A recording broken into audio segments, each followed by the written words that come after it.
Você sabia que um império construído ao longo de 300 anos pode parecer indestrutível, um colosso de ouro e diamantes, mas que na verdade sua fundação já está rachada, esperando apenas o empurrão certo? É quase como construir o mais luxuoso dos castelos em cima de uma camada fina de gelo e fingir que as rachaduras sob seus pés são apenas parte do design. Antes de se ajeitar de vez, já curte e se inscreva no canal, para me incentivar a fazer mais conteúdos como esse.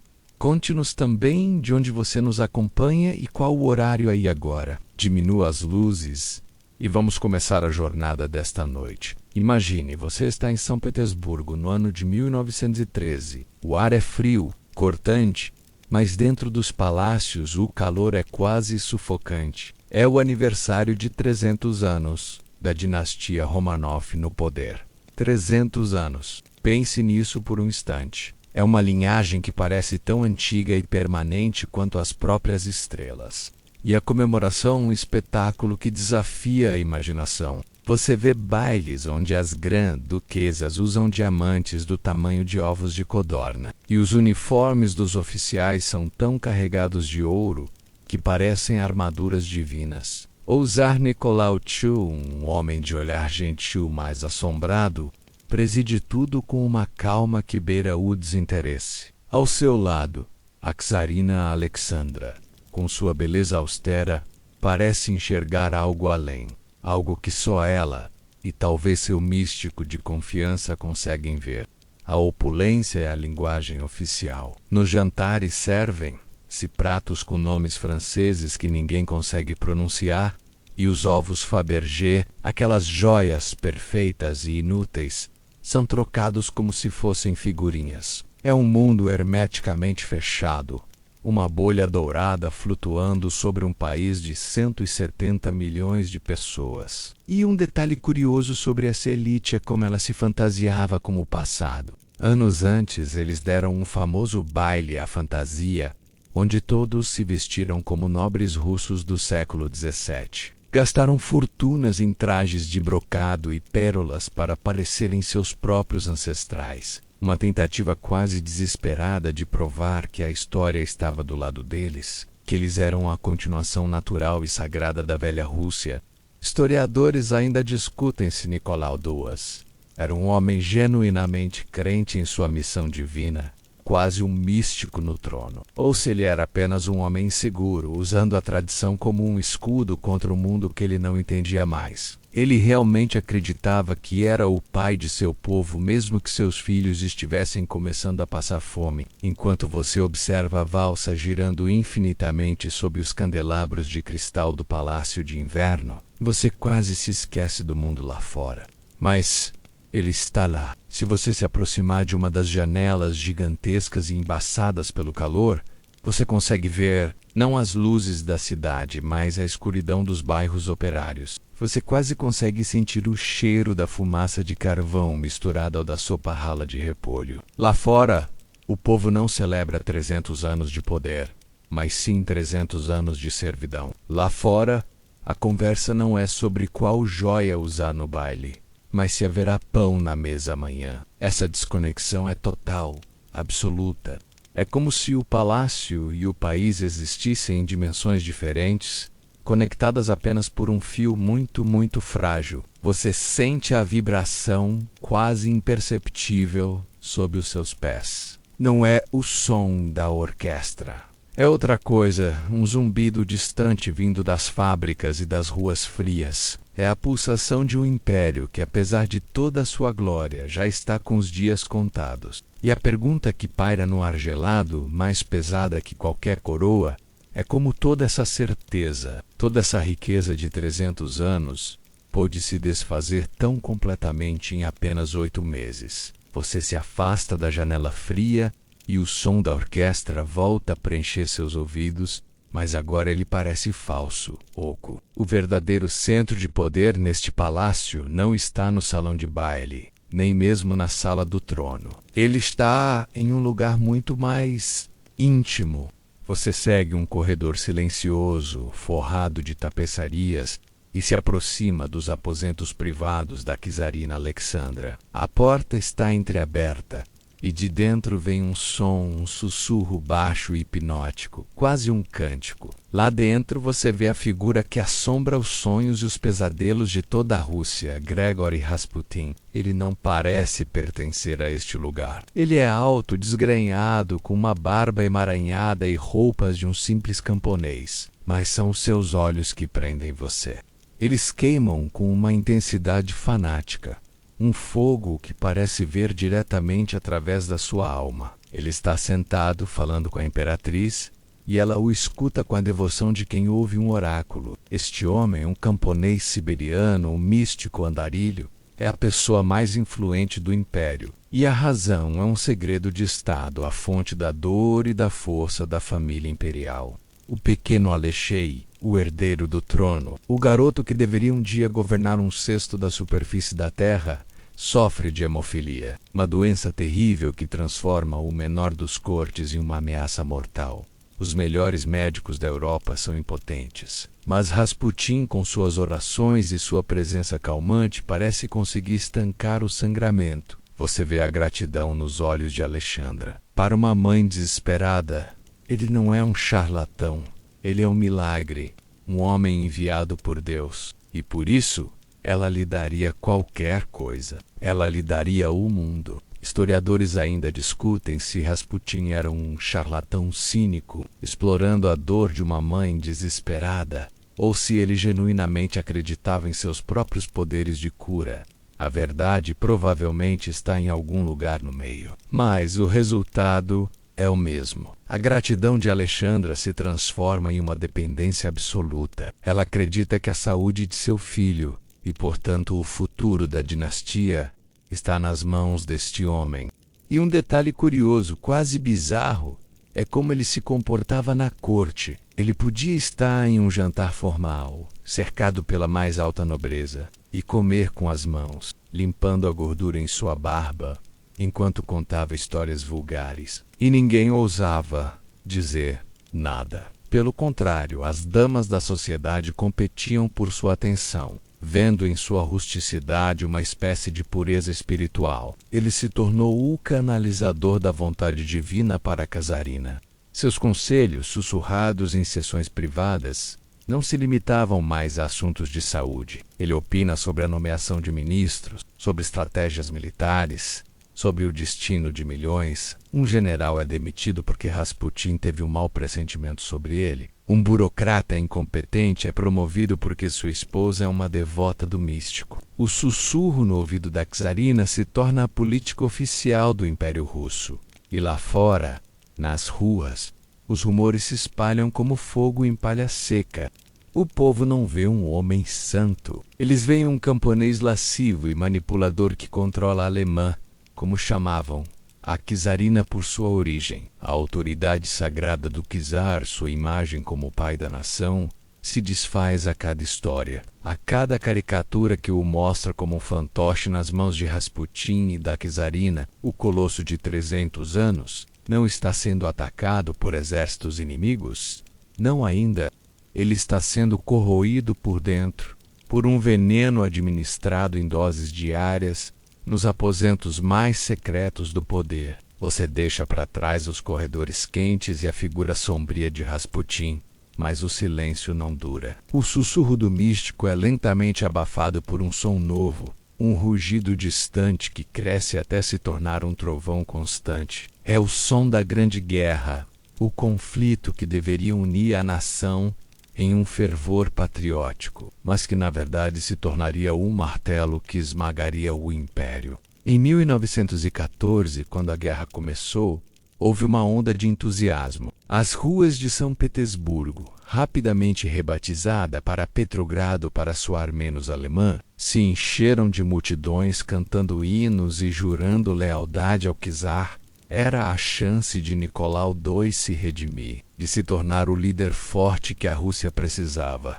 E ele tomou a decisão mais fatídica de seu reinado. Ele decidiu ir para a frente de batalha e assumir o comando pessoal do exército. Na sua cabeça.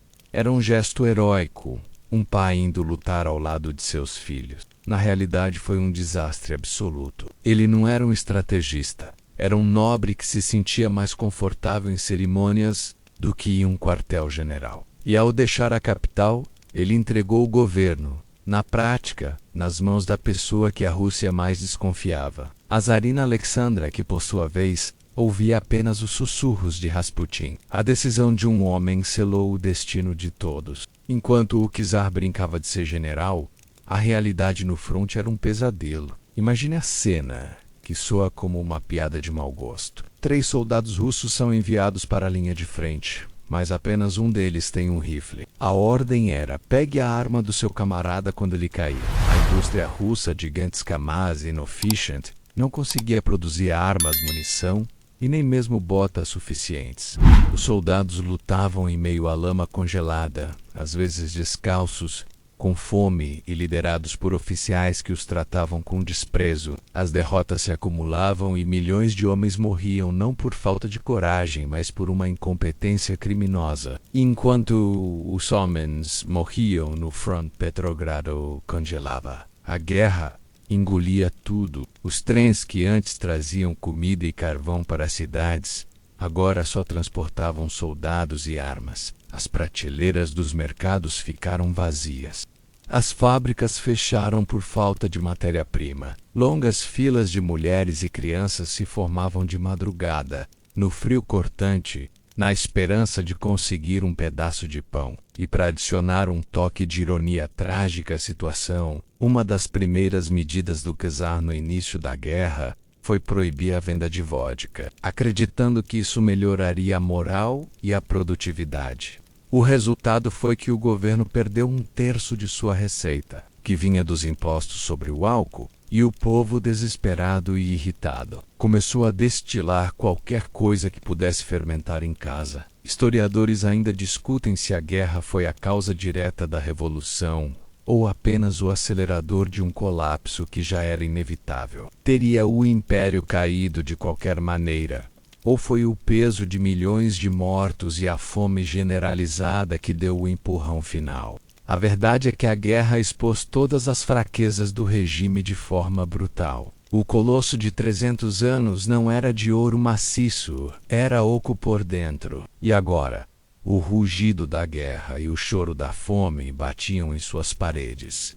E pela primeira vez, o frio do mundo exterior começava a se infiltrar nos salões dourados do palácio. A sensação de frio se torna mais intensa, não apenas pela menção do inverno russo, mas por um tipo diferente de vazio que começa a se instalar em sua mente. Você se afasta do barulho da guerra e da fome, e busca refúgio no silêncio monumental de um dos maiores palácios do mundo. Você está agora caminhando sozinho pelo Palácio de Inverno. E ele é vasto, absurdamente vasto. São mais de 1.500 quartos, conectados por quilômetros de corredores, e quase todos estão vazios. Você passa por salões de baile onde o eco dos seus passos é o único som, por salas de jantar com mesas que poderiam acomodar 100 convidados, agora cobertas por lençóis brancos como fantasmas de banquetes passados. O ouro nas paredes parece pálido sob a luz fraca que entra pelas janelas gigantes. O palácio não é mais uma casa e um mausoléu. Ele se tornou o símbolo perfeito da desconexão entre a família real e a realidade. Eles viviam em uma fração minúscula deste espaço gigantesco, isolados em seus apartamentos privados, enquanto o resto do prédio era apenas um cenário, um teatro sem atores. Imagine a rotina diária da família imperial. Eles acordavam, rezavam, tomavam aulas, faziam refeições, tudo dentro deste universo paralelo. Suas interações com o mundo exterior eram filtradas por uma legião de servos, ministros e cortesãos que só lhes diziam o que eles queriam ouvir. Quando a czarina perguntava sobre o humor do povo, lhe diziam que todos amavam o czar e que os protestos eram apenas obras de baderneiros alemães. Eles realmente não tinham ideia do que estava acontecendo. E um detalhe que ilustra perfeitamente essa bolha é a história do pão francês de Alexei. O jovem herdeiro, por sua saúde frágil, tinha uma dieta especial. Um dia, olhando pela janela, ele viu as longas filas de pessoas esperando por pão e perguntou inocentemente: Se eles não têm pão, por que não compram pão francês como eu? Não era maldade, era ignorância pura. Era o resultado de uma vida inteira vivida dentro de um palácio de 1000 quartos vazios, onde a escassez era um conceito teórico. Historiadores ainda debatem o nível de culpa pessoal de Nicolau e Alexandra. Eram eles vilões cínicos que ignoravam deliberadamente o sofrimento do povo? Ou eram eles mesmos prisioneiros, vítimas de um sistema que os isolou a ponto de não conseguirem mais enxergar a realidade? Essa desconexão não era apenas social, era física. O palácio era um labirinto desenhado para manter o mundo do lado de fora. Você toca nas paredes frias de mármore e sente a solidez, a permanência. Este lugar foi construído para durar para sempre, para projetar uma imagem de poder eterno. Mas agora essa solidez parece uma piada. O poder não está mais nestas paredes douradas. O poder está se acumulando lá fora, nas ruas congeladas, nas filas do pão, nas fábricas silenciosas. O palácio, com seus 1000 quartos vazios, se tornou uma fortaleza inútil, guardando um tesouro que já perdeu todo o seu valor. A lealdade do povo. E enquanto você caminha por esses corredores intermináveis, uma sensação de melancolia te invade. Você percebe que a verdadeira tragédia dos Romanov não foi apenas a sua queda, mas a sua solidão. Eles estavam sozinhos no topo de um império em chamas, presos em seu labirinto dourado, incapazes de ouvir os gritos do lado de fora, até que as próprias paredes começaram a desmoronar. Você finalmente sai do silêncio opressor do palácio, e o mundo exterior te atinge como uma onda. E gelado. O céu é de um cinza pesado, e o som que você ouvia de longe agora é um clamor que te envolve por completo. Você está nas ruas de Petrogrado. Em fevereiro de 1917, a revolução não começa com um tiro de canhão ou uma declaração grandiosa. Ela começa com o som mais humilde e desesperado que existe, o som de estômagos vazios. O catalisador não foi um grande general ou um político genial. Foram as mulheres. Mulheres que passaram horas em filas congelantes dia após dia apenas para ouvir que o pão tinha acabado. Em 23 de fevereiro, Dia Internacional da Mulher, as operárias do setor têxtil disseram basta. Você as vê saindo das fábricas, um rio de xales escuros e rostos determinados. Elas não carregam bandeiras revolucionárias no início, elas carregam a raiva justa de mães que não conseguem alimentar seus filhos. Elas marcham pelas ruas e seus gritos são simples, diretos, pão. Mas logo o grito por pão se mistura com outros. Abaixo a autocracia.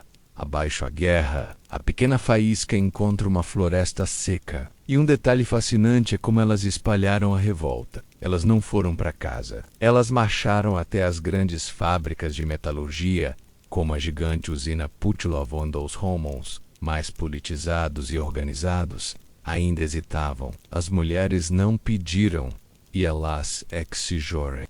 Você as vê jogando bolas de neve, pedaços de pau e insultos nas janelas das fábricas, chamando os homens para fora envergonhando-os por sua inação. Se vocês têm medo, nós vamos sozinhas. Foi o empurrão que faltava. Os portões se abriram e dezenas de milhares de operários se juntaram à marcha. A cidade parou. Historiadores ainda debatem se a revolta foi puramente espontânea, um grito de desespero, ou se as sementes da agitação plantadas por revolucionários menores finalmente encontraram solo fértil na fome. Mas naquele momento, para quem estava na rua, parecia a coisa mais natural do mundo, a explosão inevitável de uma pressão que vinha se acumulando por anos. A primeira resposta do governo foi, previsivelmente, um manual de como não gerenciar uma crise. Eles enviaram a polícia, que foi rapidamente sobrepujada.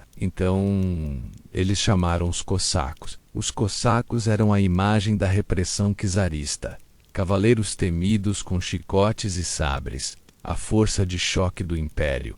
A multidão recua quando eles aparecem. Este é o momento da verdade. O momento em que a revolta seria esmagada em sangue, como tantas outras antes. Mas algo incrível acontece. Você vê um cossaco, sua face impassível sob o chapéu de pele, olhando para a multidão de mulheres e trabalhadores. E ele pisca, um gesto minúsculo, quase imperceptível, mas a multidão vê.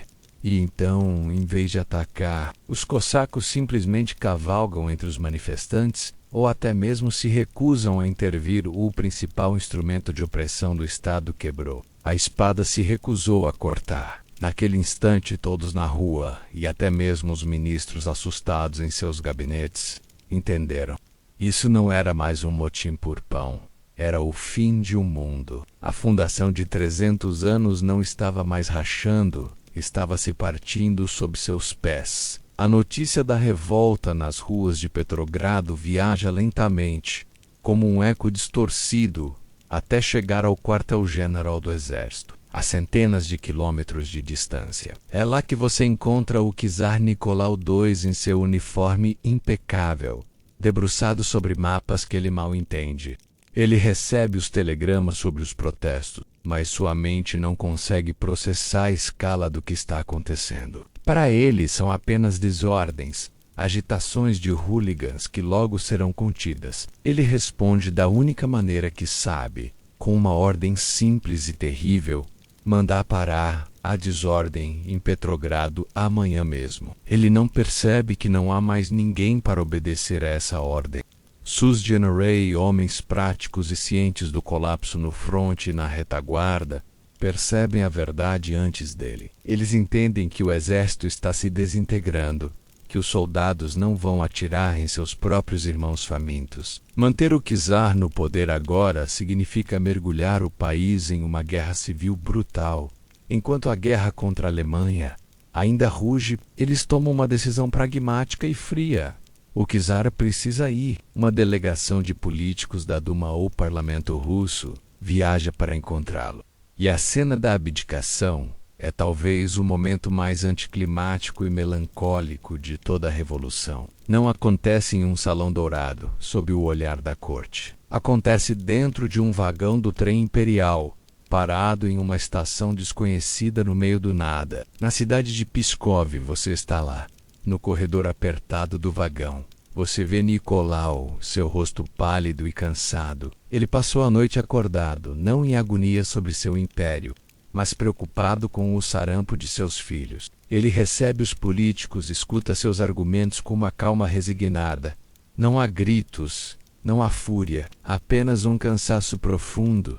Ele pergunta se sua abdicação salvará a Rússia. Eles dizem que sim. Então ele pega uma caneta e, num pedaço de papel simples, assina o documento que põe fim a 300 anos de poder absoluto. Um detalhe curioso é que ele primeiro abdica em favor de seu filho, Alexei. Mas depois de uma conversa com um médico da corte, ele se lembra da fragilidade do menino, da hemofilia, e percebe que separar o garoto da família seria uma crueldade intolerável. Então ele risca o nome de Alexei e abdica em favor de seu irmão, o grão-duque Miguel. Em seu diário, naquela noite ele escreveu sobre o tempo, sobre suas dores de cabeça e sobre a abdicação como se fosse apenas mais um evento do dia. Ele anotou: "À minha volta, apenas traição, covardia e engano." Historiadores ainda discutem se essa calma era sinal de uma nobre dignidade ou de uma completa e assustadora passividade. Ele era um mártir aceitando seu destino, ou um homem tão desconectado da realidade que nem mesmo a perda de um império conseguiu aboli-lo profundamente. Ao assinar aquele papel, ele pensava que estava garantindo um futuro pacífico para a Rússia e uma vida tranquila para sua família no exílio. Ele não poderia estar mais enganado. O trem parte da estação, levando não mais o imperador de todas as Rússias, mas apenas o cidadão Nicolau Romanov. E enquanto o trem some na noite, você sente o vácuo que ele deixou para trás. 300 anos de poder, uma linha ininterrupta de autocratas, desapareceu com um simples rabisco em um vagão solitário. O colosso não apenas caiu, ele se dissolveu no ar. O trem do czar desapareceu na escuridão, e no vácuo que ele deixou, uma estranha euforia toma conta de Petrogrado. Você vê pessoas nas ruas se abraçando, soldados colocando fitas vermelhas em seus rifles, e a palavra liberdade é dita com uma mistura de alegria e descrença. O monstro de 300 anos está morto, mas a pergunta que surge imediatamente é: o que vem agora? A resposta chega na forma de um grupo de homens de terno e bigodes bem cuidados. Eles são o governo provisório, um comitê formado por líderes da antiga Duma.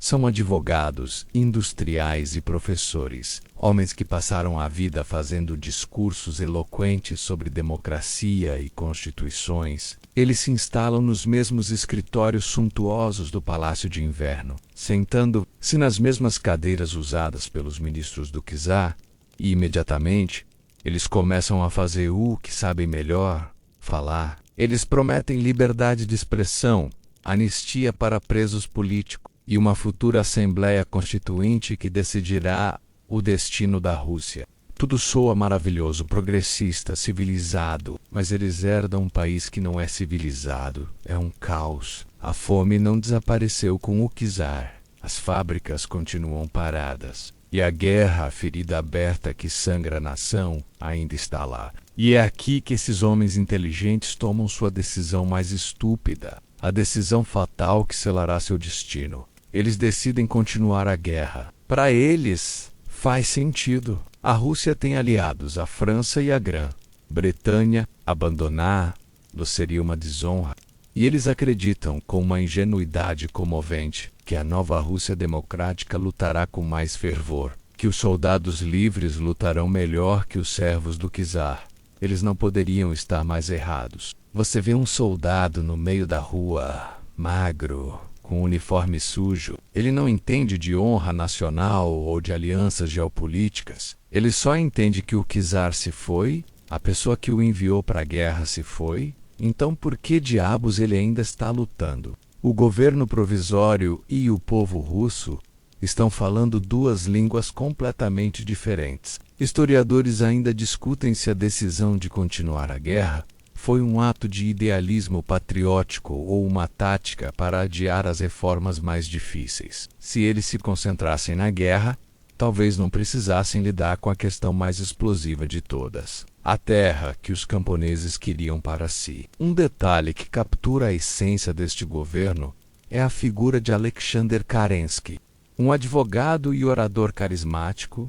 Ele se tornou a estrela do novo regime. Ele adorava fazer discursos inflamados do alto de carros blindados, gesticulando dramaticamente, tentando inspirar as tropas com seu fervor. Ele se via como o salvador da nação, um Napoleão russo. Mas enquanto ele falava de glória e sacrifício, os soldados simplesmente desertavam em massa, pegavam seus rifles e voltavam para suas aldeias. O governo provisório tinha autoridade legal, o selo oficial do poder, mas eles não tinham o poder real. Suas mãos estavam atadas por suas próprias promessas aos aliados, atadas por sua incapacidade de entender os desejos mais simples do povo. Eles eram um governo suspenso no ar, sem raízes na terra russa. E, enquanto eles deliberavam e discursavam, outro poder mais brutal, mais sintonizado com a fúria das ruas, estava começando a se formar nas sombras.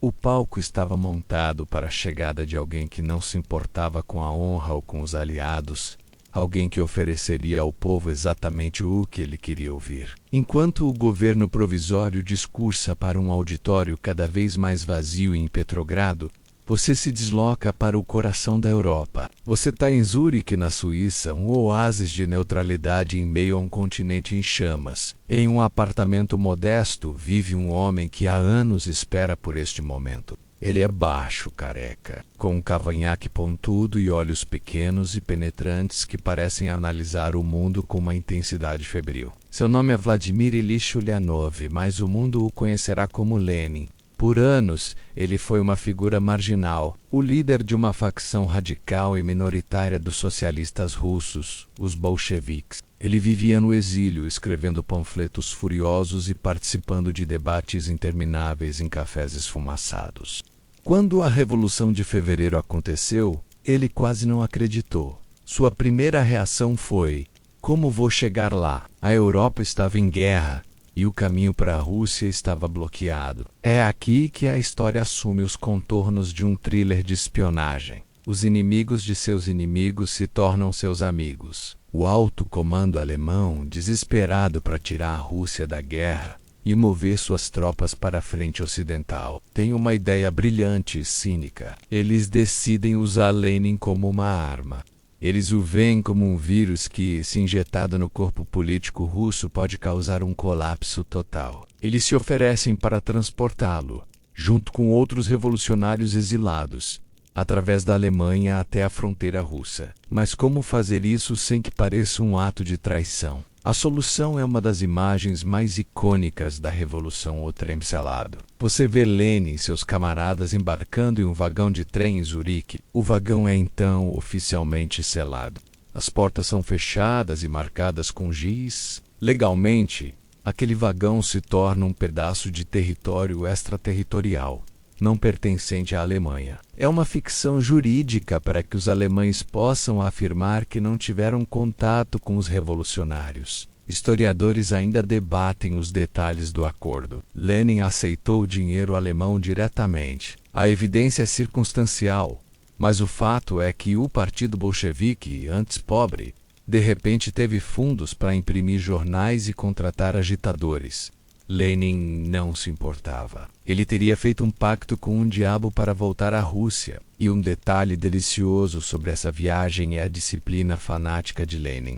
Ele transformou o vagão em um comitê revolucionário ambulante. Ele proibiu fumar no corredor para que ele pudesse usar o espaço para trabalhar. E instituiu um sistema de passes para usar o banheiro. Um para necessidades menores e outro para necessidades maiores, para evitar aglomerações. Enquanto outros revolucionários cantavam e bebiam, ele passava horas escrevendo o que ficaria conhecido como as Teses do Abril, o seu plano de ação para quando chegasse em Petrogrado. O trem atravessa a Alemanha, um fantasma silencioso carregando a semente da próxima revolução. Ao chegar na estação Finlândia em Petrogrado, Lenin desce do trem e é recebido por uma multidão de operários e soldados. Em vez de agradecer ao governo provisório, ele sobe em um carro blindado e faz um discurso que choca a todos. Ele não pede cooperação. Ele declara guerra ao governo provisório e clama por uma nova revolução,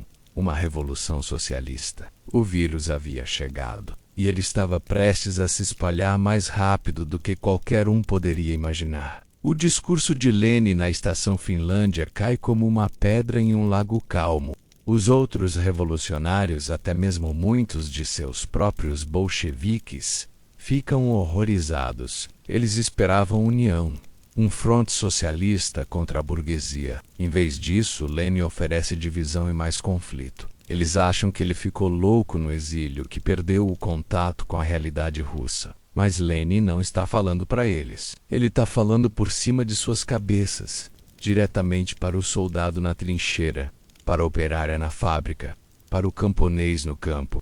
E a sua mensagem, que ele começa a martelar incansavelmente em seu jornal, o Pravda, é de uma simplicidade mágica e brutal. Paz, pão e terra.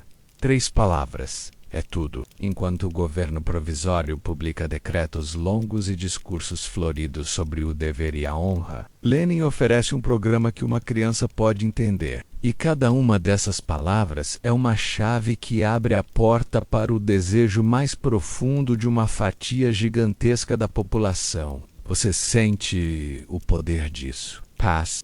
Para o soldado que você viu na lama, que está cansado de ver seus amigos morrerem por uma causa que ele não entende mais, paz não é um conceito geopolítico. É a promessa de largar o rifle pesado, de tirar as botas molhadas, de voltar para casa e abraçar sua família. É uma libertação imediata e visceral. Pão. Para a mulher que você viu na fila congelante, cujo mundo encolheu para a busca diária por comida, pão é a vida. Não é uma política econômica complexa. É a promessa de que seus filhos não irão mais para a cama com fome. É a resposta para a ansiedade que corrói seu estômago dia e noite terra. Para o camponês, que por gerações trabalhou uma terra que não era sua, que foi libertado da servidão apenas para se endividar para sempre. Terra é a justiça divina. É a promessa de que o campo que ele ara com o suor de seu rosto será finalmente seu. É o cheiro da terra molhada, não como um símbolo de trabalho para outro, mas como sua propriedade, seu futuro. Historiadores ainda discutem se Lenin era um gênio da propaganda que cinicamente criou o slogan perfeito, ou se sua análise marxista realmente o levou a entender que essas três demandas eram a expressão material da luta de classes naquele momento. Ele estava manipulando as massas ou estava verdadeiramente em sintonia com elas? A verdade é que não importa. Funcionou. E um detalhe que mostra o gênio de Lenin como um marqueteiro da revolução é que o slogan paz, pão e terra era o quê?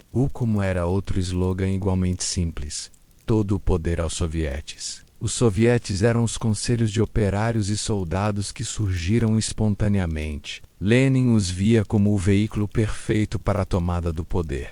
Então a mensagem completa era: nós vamos te dar paz, pão e terra. E a maneira de conseguir isso é dando todo o poder a conselhos como o seu, e não aos políticos de terno no palácio. Era uma oferta irrecusável. A simplicidade dessa mensagem cortava através de todo o ruído, de toda a confusão. Era uma arma.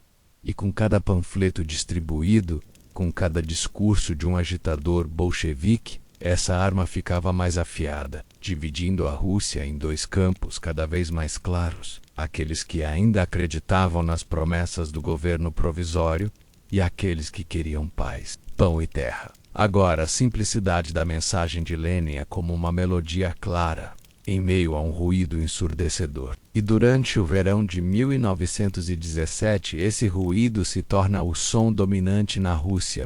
Você está agora no meio do que ficou conhecido como o período do poder dual. Imagine tentar se orientar em uma cidade com dois sóis no céu. Um deles é pálido e distante. O outro é quente, caótico e perigosamente próximo. Essa era a Rússia. O primeiro sol, o pálido, é o governo provisório. Ele tem o título, o reconhecimento internacional, os escritórios elegantes, mas o segundo sol, o que queima de verdade, é o Soviete de Petrogrado, o Conselho de Operários e Soldados. Ele não tem um título oficial, mas tem o controle das ferrovias, dos correios, dos telégrafos e, o mais importante, a lealdade dos soldados na capital. O mais bizarro é que ambos os sóis orbitam no mesmo prédio, o Palácio Tauride. Você entra neste lugar e a esquizofrenia do poder é palpável. Em uma ala você vê os homens do governo provisório, em ternos bem cortados, discutindo leis e redigindo notas diplomáticas em um silêncio estudado. Na outra ala você encontra o soviete.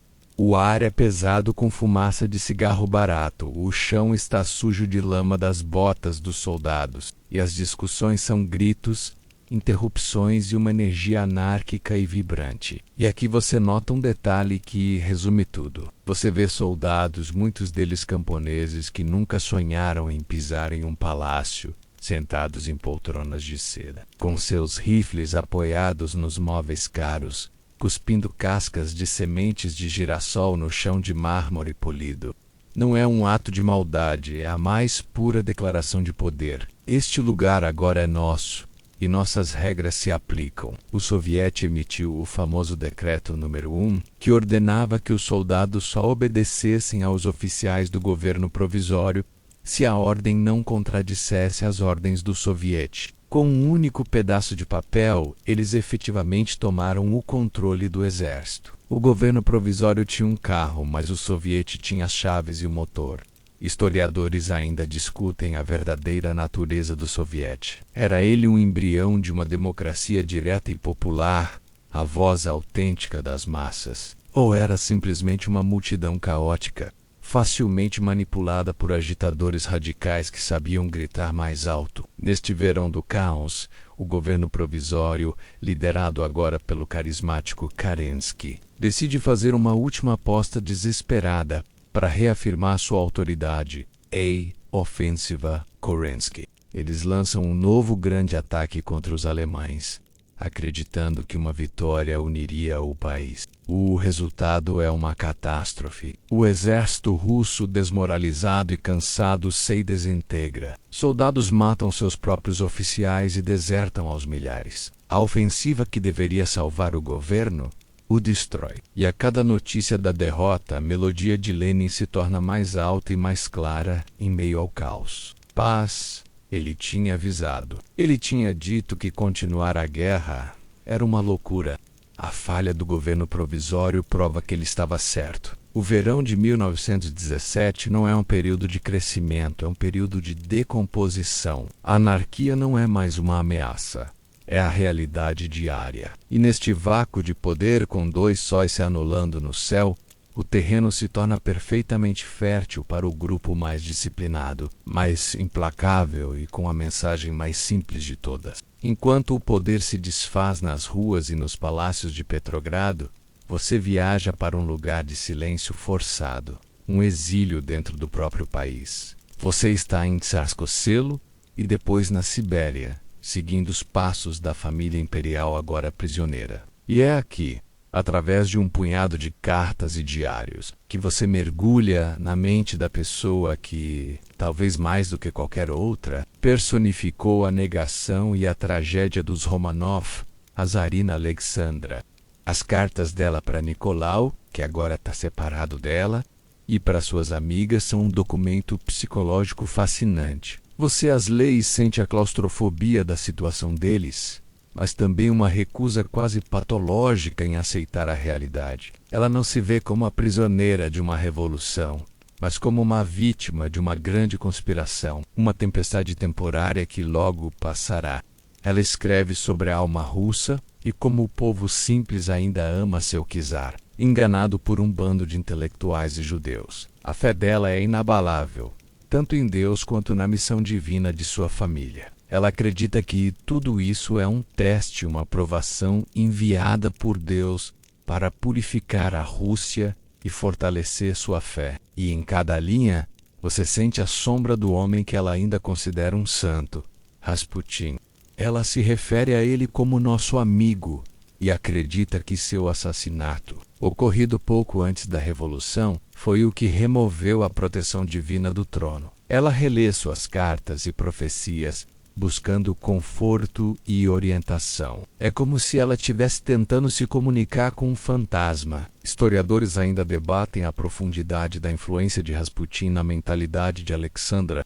Ele apenas explorou suas crenças pré-existentes ou ele ativamente moldou sua visão de mundo, isolando ainda mais da realidade com suas visões místicas. A verdade é que ela encontrou nele um eco para sua própria fé absolutista e sua desconfiança do mundo moderno. E um detalhe comovente e profundamente triste que você encontra nessas cartas é a sua obsessão com os pequenos detalhes da vida doméstica. Em meio ao colapso de um império, ela escreve longamente sobre o jardim que estão cultivando, sobre as aulas das crianças, sobre a dificuldade de encontrar manteiga. É uma tentativa desesperada de manter uma normalidade que não existe mais. É a mente se apegando a tarefas mundanas para não ter que encarar o abismo. Ela organiza a vida na prisão com a mesma rigidez que organizava a vida no palácio. É o único controle que lhe resta. Suas cartas revelam uma mulher que não é necessariamente má, mas que vive em um universo mental completamente diferente do resto do mundo. Ela não tem a capacidade de entender as forças que destruíram seu mundo. Ela não entende de economia, de política, de sociologia. Ela entende de fé, dever e destino. Para ela, a revolução não é um movimento histórico, é uma falha moral, uma traição espiritual. E enquanto você lê essas palavras escritas em reclusão, você percebe a profundidade do abismo que separava a realeza do povo. Não era apenas um abismo de riqueza, era um abismo de consciência.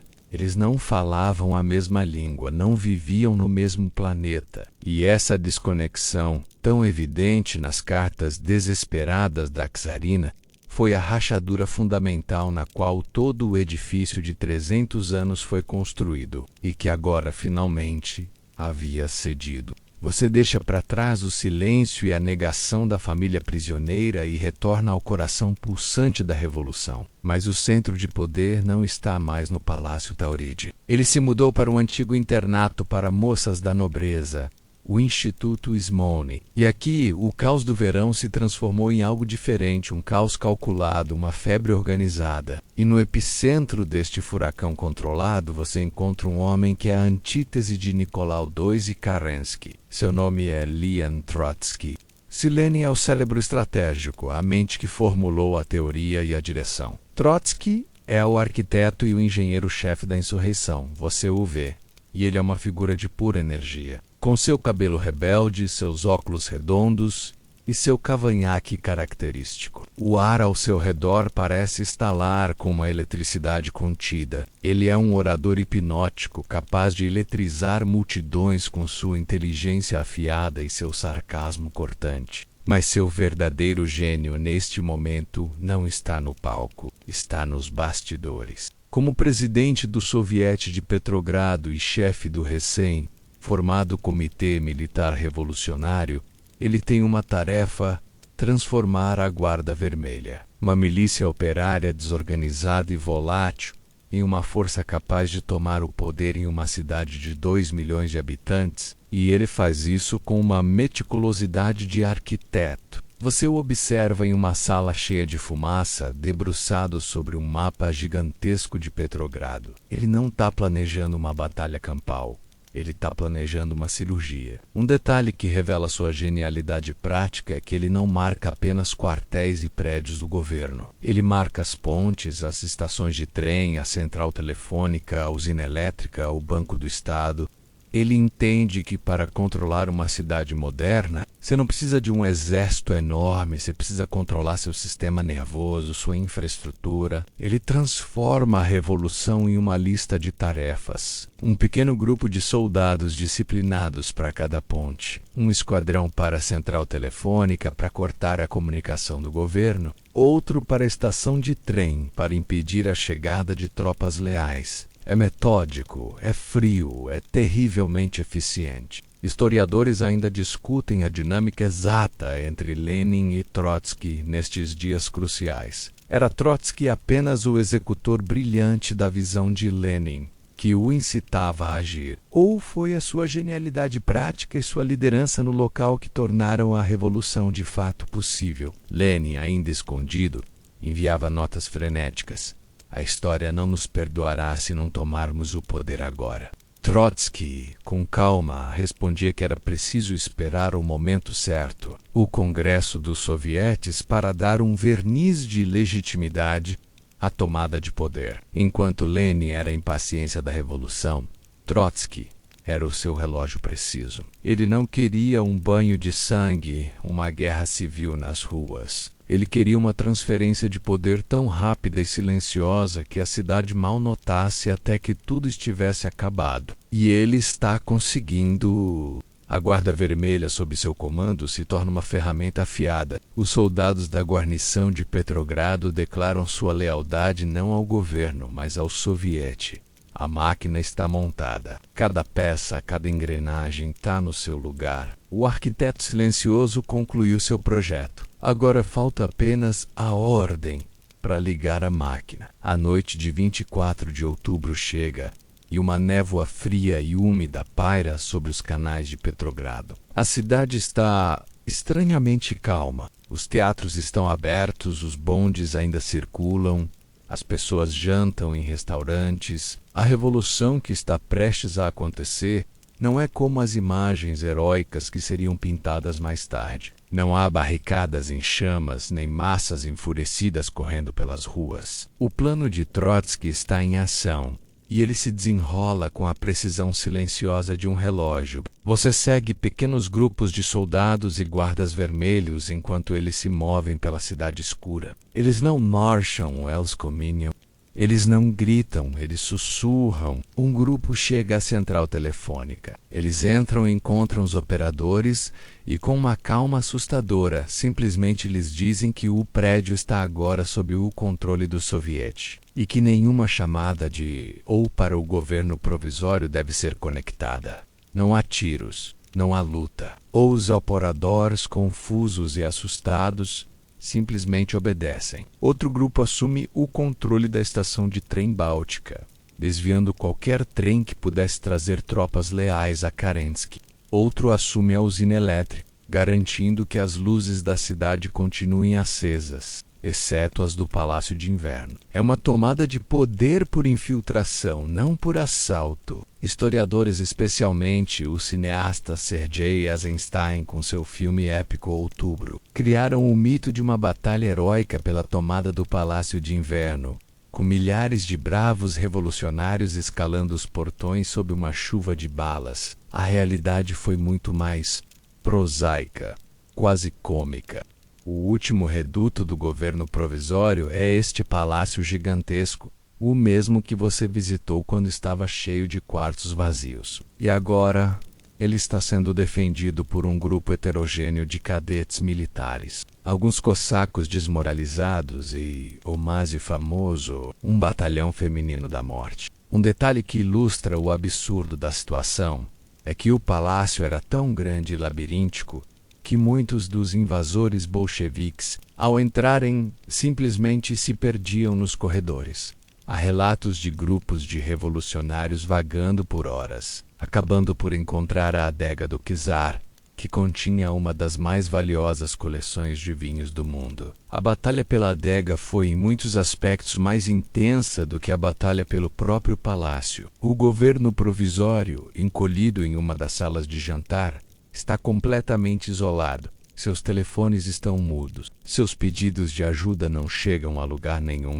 Kerensky, vendo que tudo estava perdido, conseguiu escapar horas antes, disfarçado e em um carro emprestado da embaixada americana, uma saída patética para o homem que se via como o salvador da Rússia. Historiadores ainda debatem se a facilidade da tomada de poder foi um testamento da genialidade bolchevique ou da total e absoluta impotência do governo provisório. A verdade é que o poder já não estava com o governo há muito tempo. Ele estava na rua esperando que alguém o pegasse.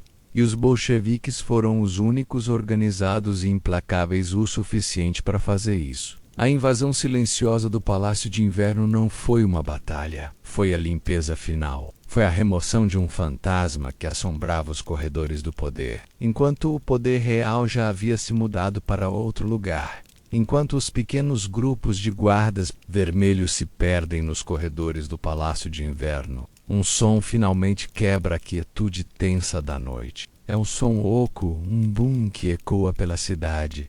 E sobre as águas escuras do rio Neva, o som vem de um navio de guerra ancorado no rio, o cruzador Aurora. Este é o famoso tiro de canhão que, segundo a mitologia soviética, foi o sinal para o início do assalto final ao palácio, o chamado às armas que galvanizou as massas. Mas você, observando a cena de perto, percebe a verdade por trás do mito.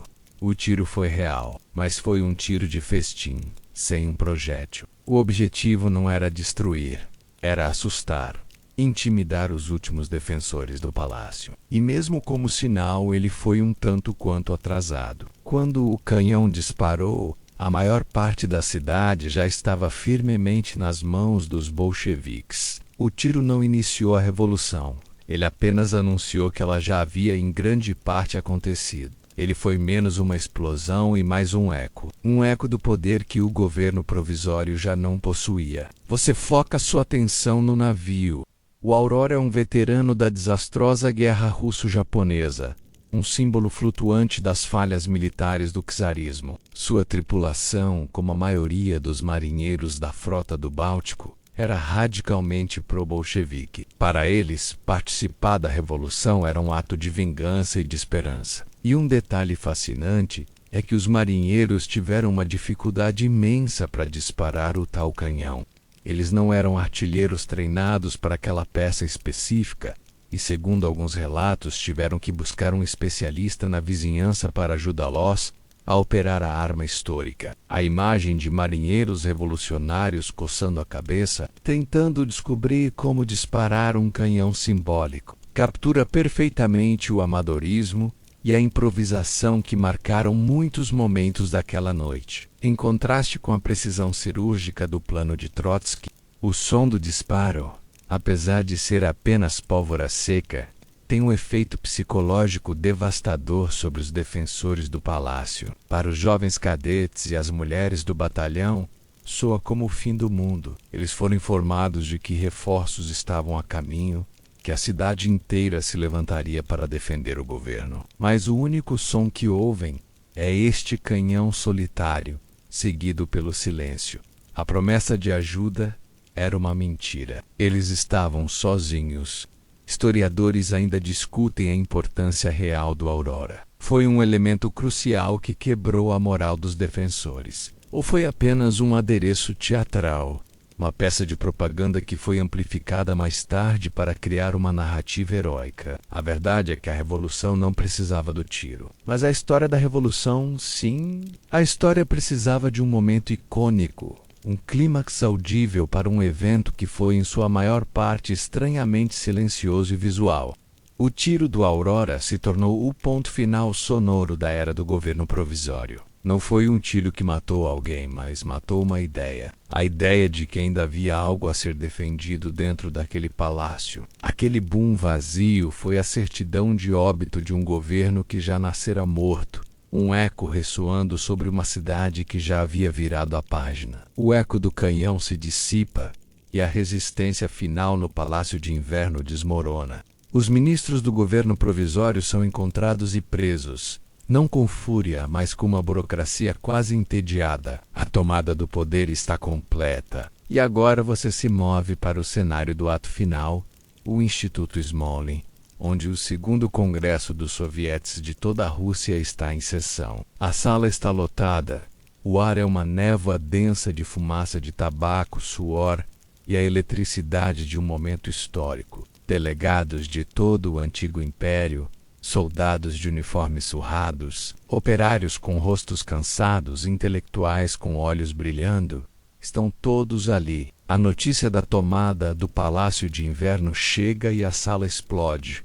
Mas não em alegria unânime. Os socialistas moderados, os mencheviques, estão furiosos. Seu líder, Julius Martov, um homem íntegro mas tragicamente ineficaz, sob o pódio. Ele denuncia a tomada de poder como um golpe militar, uma conspiração bolchevique que irá afogar a revolução em sangue. Ele apela por um governo de coalizão de todos os partidos socialistas. Por um momento parece que ele pode ganhar o apoio da sala, mas então Trotsky, com um desprezo gelado, dá a resposta que entrará para a história. Ele se vira para Martov e seus seguidores e declara: vocês são patéticos, indivíduos isolados, vocês estão falidos. O papel de vocês acabou. Vão para onde vocês pertencem a partir de agora, a lata de lixo da história. É uma declaração de uma arrogância e certeza absolutas. Os mencheviques e outros moderados, chocados e insultados, se levantam e abandonam o salão em protesto. É um erro de cálculo monumental. Ao saírem, eles entregam o Congresso e com ele toda a legitimidade revolucionária de bandeja para os bolcheviques. Trotsky sabia exatamente o que estava fazendo. Então a porta se abre e um homem que ninguém via em público há meses entra na sala. É Lenin. Ele esteve escondido, usando uma peruca e maquiagem para não ser reconhecido. Ele sobe ao pódio, um pouco sem jeito, sorrindo timidamente. A sala irrompe em um aplauso que dura minutos, um rugido de adoração.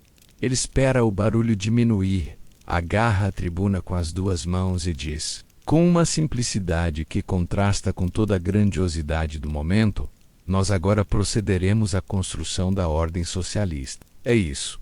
Sem floreios, sem retórica. Uma declaração de fato.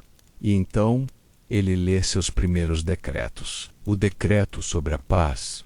Um apelo imediato a todas as nações em guerra por uma paz sem anexações e sem indenizações. E o decreto sobre a terra, que abolia a propriedade privada da terra e a entregava aos comitês de camponeses. Historiadores ainda debatem o que se passava na cabeça de Lenin naquele exato instante. Ele realmente acreditava que estava inaugurando uma utopia socialista mundial, que a revolução na Rússia era apenas a primeira faísca, ou ele era um jogador pragmático consolidando seu poder ao dar às massas exatamente o que elas queriam ouvir: paz e terra. Um detalhe que revela muito sobre ele é sua reação ao aplauso. Ele parece quase desconfortável com a adoração pessoal. Ele não quer ser um czar, um líder carismático. Ele quer ser a encarnação de uma ideia, o instrumento da necessidade histórica. Naquela sala, naquele momento, você sente o eixo do mundo girar. As palavras ditas ali não são mais promessas vazias. Elas são a lei. A melodia de paz, pão e terra se tornou o hino oficial.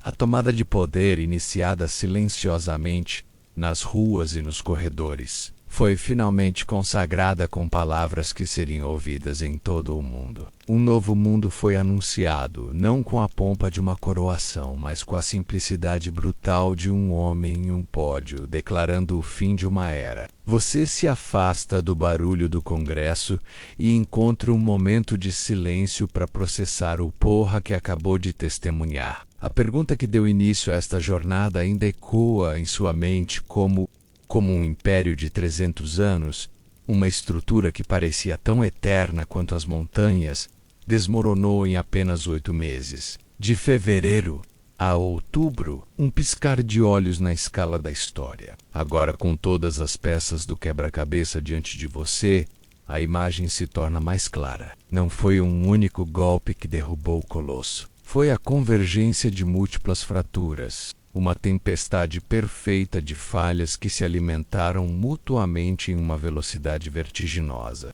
Pense nisso como uma estrutura de engenharia. A fundação já estava comprometida. 300 anos de autocracia, de uma sociedade rigidamente dividida entre uma pequena elite e uma vasta massa de camponeses e operários, criaram tensões subterrâneas imensas. A negação e o isolamento da família real, vivendo em sua bolha dourada, simbolizada pelos 1000 quartos vazios do palácio, era uma rachadura estrutural.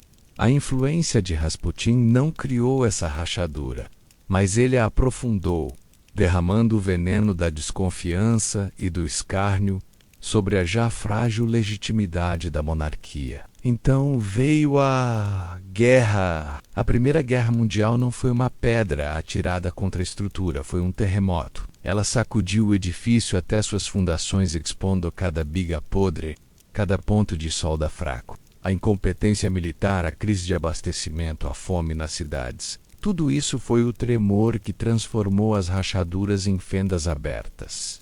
A Revolução de Fevereiro não foi a demolição. Foi o momento em que a estrutura foi condenada. O colapso se tornou inevitável a partir do momento em que os soldados se recusaram a atirar no povo. A abdicação do czar em um vagão de trem foi apenas a assinatura do laudo de condenação. O governo provisório que se seguiu foi como uma equipe de engenheiros que, em vez de demolir o prédio condenado e construir algo novo, tentou remenda locam, feita adesiva, insistindo em manter a parte mais pesada e instável da estrutura, a guerra. E enquanto eles falhavam, Lenin e os bolcheviques chegaram, não como engenheiros, mas como uma equipe de demolição. Eles não queriam consertar o prédio, eles queriam implodê-lo e limpar o terreno. Sua mensagem, paz, pão e terra, foi a dinamite. E seu gênio organizacional, personificado na meticulosidade de Trotsky, foi a fiação e o detonador.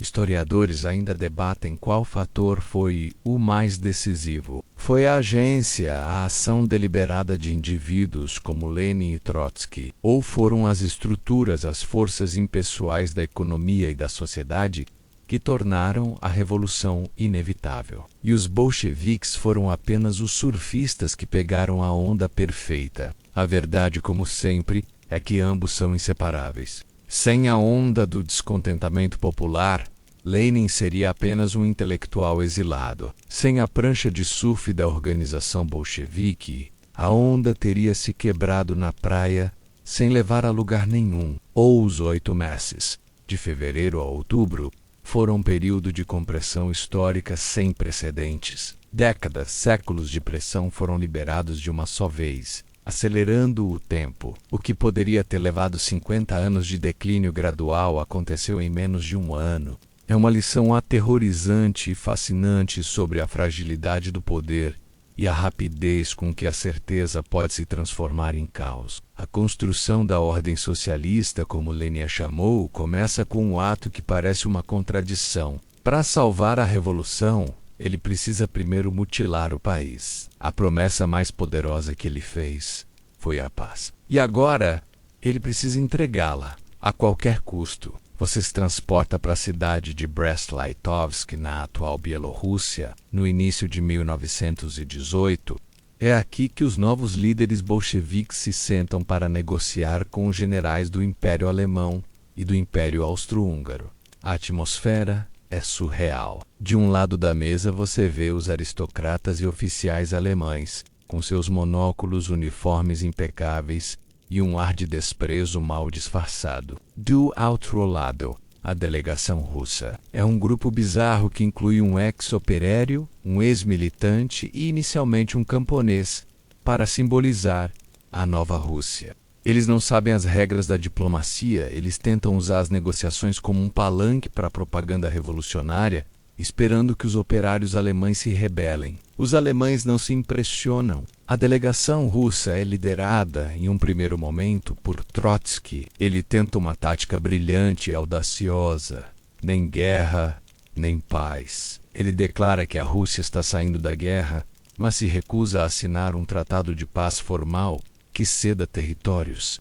É uma jogada de pôquer, uma tentativa de paralisar os alemães com uma situação que eles não sabem como lidar. Por um breve momento, funciona. Mas os alemães, vendo que a Revolução Mundial não está acontecendo, perdem a paciência. Eles simplesmente retomam seu avanço militar, e o exército russo, que já não existe, não oferece nenhuma resistência. Eles avançam dezenas de quilômetros por dia, ameaçando a própria Petrogrado. O pânico se instala no Instituto Smolin. Lenin entende a realidade brutal.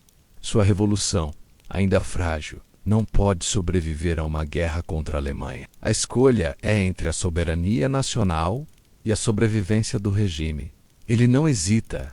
Ele escolhe o regime. Ele força seus camaradas, muitos dos quais o acusam de trair a pátria, a aceitar os termos alemães. E os termos são humilhantes, brutais. Historiadores ainda debatem a lógica de Lenin. Foi o ato de um pragmático supremo, que sabia que precisava de um espaço para respirar para consolidar o poder. Ou foi a aposta de um ideólogo, que acreditava que as fronteiras nacionais eram irrelevantes diante da iminente Revolução Mundial e que ceder território era apenas um detalhe temporário. O documento que eles assinam, o Tratado de Brest-Litovsk, é uma catástrofe nacional. A Rússia perde 1/3 de sua população, 1/3 de suas terras agrícolas, incluindo a Ucrânia, o celeiro do império, e mais da metade de sua indústria pesada. É uma paz que se parece muito com uma rendição incondicional. E um detalhe que mostra a humilhação é que a delegação russa foi forçada a assinar o tratado em um mapa onde os alemães já haviam traçado as novas fronteiras com lápis grosso, sem qualquer negociação. Para muitos russos patriotas, esse tratado é o ato final de traição. A paz que deveria unir o país o divide ainda mais profundamente. É a faísca que acenderá a próxima grande conflagração, a Guerra Civil Russa. Mas para Lenin foi um sucesso. Ele comprou tempo. Ele cumpriu sua promessa de paz. E ele demonstrou que, para manter o poder, estava disposto a sacrificar qualquer coisa, inclusive o próprio império que acabara de conquistar. Enquanto a Rússia se desmembra em Brest-Litovsk, você volta sua atenção para o destino do símbolo máximo do antigo regime, a família Romanov. Eles não estão mais em um palácio, nem mesmo em um exílio confortável. Eles estão em Ekaterimburgo, nos Urais, presos em uma casa de 2 andares cercada por uma paliçada de madeira alta. A casa foi requisitada de um comerciante local e rebatizada pelos bolcheviques com uma ironia cruel, a Casa do Propósito Especial. A vida deles aqui é uma sombra pálida de seu passado. O cidadão Nicolau Romanov passa os dias lendo, serrando lenha e cuidando de seu pequeno jardim. Alexandra borda e lê a Bíblia, ainda se apegando à sua fé. As crianças, Olga, Tatiana, Maria, Anastasia e o frágil Alexei, tentam manter uma rotina de aulas e jogos simples. Eles vivem sob a vigilância constante de guardas rudes que se divertem fazendo desenhos obscenos nas paredes e cantando canções revolucionárias. Eles são prisioneiros, mas ainda parecem não compreender a totalidade de seu perigo. Eles ainda se apegam à esperança de um resgate, de um exílio na Inglaterra. Você os observa em seus momentos finais, e a cena é de uma normalidade assustadora. Eles fazem refeições juntos, contam histórias, jogam cartas. Eles são uma família, presa em circunstâncias extraordinárias, mas ainda uma família. E um detalhe que revela tanto a sua humanidade quanto a sua ingenuidade é que as grã-duquesas, prevendo um futuro incerto, costuraram os diamantes da família e outras joias nos forros de seus corpetes e roupas íntimas. Elas esperavam usar essa riqueza escondida para começar uma nova vida em algum lugar. Era um plano infantil e desesperado, o último resquício da crença de que seu antigo status ainda poderia salvá-las. Enquanto isso, o mundo exterior se aproxima. A Guerra Civil Russa explode com fúria. O Exército Branco, leal ao antigo regime e apoiado por potências estrangeiras, está avançando sobre Ekaterimburgo. Para os bolcheviques locais, a possibilidade de os Romanov serem libertados e se tornarem um símbolo vivo para o movimento anti-bolchevique é um pesadelo. A decisão é tomada em Moscou. Embora os detalhes exatos ainda sejam obscuros, Lenin e os líderes bolcheviques nunca admitiram publicamente ter dado a ordem. Mas é quase inconcebível que uma decisão tão importante tenha sido tomada sem sua aprovação. Historiadores ainda debatem o nível de envolvimento direto de Lenin. Foi uma ordem explícita sua, ou ele simplesmente deu a entender que o problema precisava ser resolvido, deixando a execução sangrenta para os seus subordinados nos Urais. Na noite de 16 de julho de 1918, a família é acordada e instruída a se vestir e descer para o porão, sob o pretexto de que seriam movidos para um local mais seguro devido aos combates na cidade. Eles descem as escadas, cansados e confusos. Nicolau carrega Alexei nos braços. Eles são arrumados contra uma parede nua. Um esquadrão de executores entra na sala. O comandante Yakov Yurovsky lê uma breve declaração. E então, o massacre começa. O que acontece a seguir é brutal, caótico e terrivelmente humano. A casa que deveria ser o último refúgio se torna sua tumba. O propósito especial daquela casa era, afinal, a aniquilação. O som dos tiros no porão de Ekaterimburgo não foi um ponto final.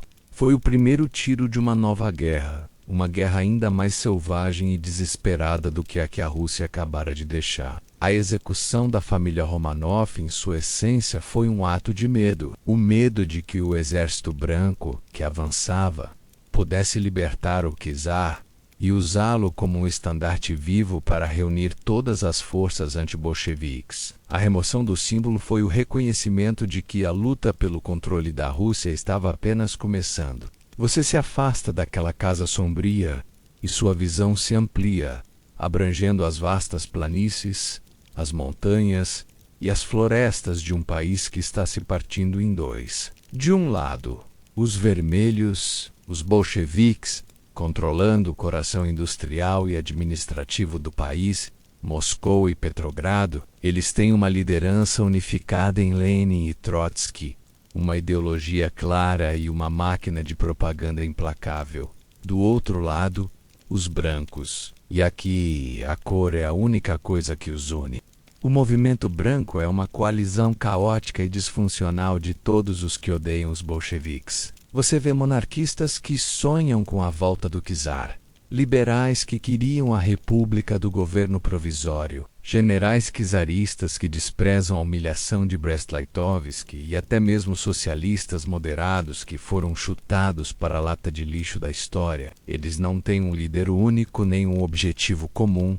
exceto a destruição dos vermelhos. É como tentar lutar uma guerra com um exército cujo plano de batalha é uma mistura de todas as músicas de uma playlist aleatória. E esta vasta e desorganizada oposição precisava de uma faísca para se transformar em um incêndio. E essa faísca veio de um lugar inesperado. Um detalhe bizarro da história: um exército perdido no coração da Rússia. A Legião Checoslovaca. Eram cerca de 40,000 soldados que lutaram ao lado da Rússia contra a Áustria-Hungria, na esperança de conquistar a independência para seu país. Com a saída da Rússia da guerra, eles ficaram presos. Seu único desejo era sair da Rússia, cruzar o mundo pela ferrovia transiberiana, pegar navios no Pacífico e voltar para lutar na frente ocidental. Os bolcheviques concordaram, mas a desconfiança era mútua. Em uma estação em Chelyabinsk, uma briga trivial entre legionários e prisioneiros de guerra húngaros explode. Os bolcheviques tentam desarmar a legião. Em resposta, os checoslovacos, um exército disciplinado e experiente, se revoltam. Em questão de semanas, eles tomam o controle de quase toda a ferrovia transiberiana, a espinha dorsal da Rússia. Sua revolta se torna o catalisador que une todas as forças brancas dispersas, dando-lhes controle sobre a vasta Sibéria. Historiadores ainda discutem se a guerra civil teria atingido uma escala tão maciça sem a intervenção de potências estrangeiras. Grã-Bretanha, França, Japão e Estados Unidos, temendo a propagação do comunismo e furiosos com a saída da Rússia da guerra, enviaram tropas e suprimentos para apoiar os brancos. Essa intervenção, no entanto, foi uma faca de dois gumes. Ela deu aos brancos recursos, mas também permitiu que os bolcheviques se pintassem como os verdadeiros defensores da mãe Rússia contra os invasores estrangeiros e seus fantoches. A promessa de paz se tornou a mais cruel das ironias. A Rússia mergulhou em um conflito que faria a Grande Guerra parecer um prelúdio. Era irmão contra irmão, aldeia contra aldeia. O colapso do Império em 8 meses foi rápido, quase cirúrgico em alguns momentos. A guerra que se seguiu foi uma carnificina lenta e agonizante. Um incêndio que consumiria a própria alma da nação e forjaria nas cinzas a identidade brutal e paranoica do novo Estado soviético. A guerra civil finalmente termina, com a vitória dos vermelhos.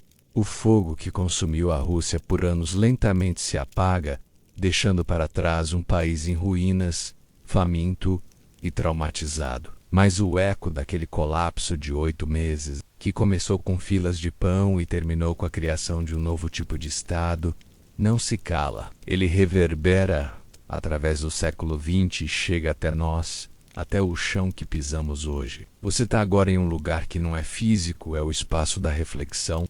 Você olha para trás para a cadeia de eventos que testemunhou, desde o baile opulento até o porão de Ekaterimburgo, e percebe como as decisões tomadas em um curto espaço de tempo podem moldar o destino de gerações. O colapso do Império Russo não foi apenas a queda de uma dinastia. Foi o nascimento de uma ideia que definiria o século, o comunismo como uma força de Estado. A tomada de poder bolchevique criou o primeiro país do mundo a se declarar oficialmente socialista, estabelecendo um modelo, um farol ou um monstro, dependendo da sua perspectiva, que inspiraria revoluções, movimentos de libertação e ditaduras brutais em todos os continentes. A Guerra Fria, a divisão do mundo em 2 blocos ideológicos, a corrida armamentista nuclear, tudo isso tem suas raízes mais profundas naqueles 8 meses. A decisão de Lenin de tomar o poder, a sua insistência em um estado de partido único, a criação da polícia secreta checa, tudo isso estabeleceu o DNA do Estado soviético. Um Estado construído sobre a promessa de utopia, mas mantido pelo medo e pelo controle. E um detalhe que muitas vezes esquecemos é como a revolução mudou a própria natureza da política. A propaganda bolchevique, com seus slogans simples e poderosos como paz, pão e terra, Sua demonização implacável dos inimigos e seu uso magistral dos novos meios de comunicação como o cinema. Criou um novo manual para a mobilização de massas que seria estudado e copiado por todos, de democratas a fascistas. Historiadores ainda debatem o legado final da Revolução Russa. Foi uma tragédia inevitável. Um desvio terrível da marcha da história que levou a milhões de mortes e a tirania de Stalin.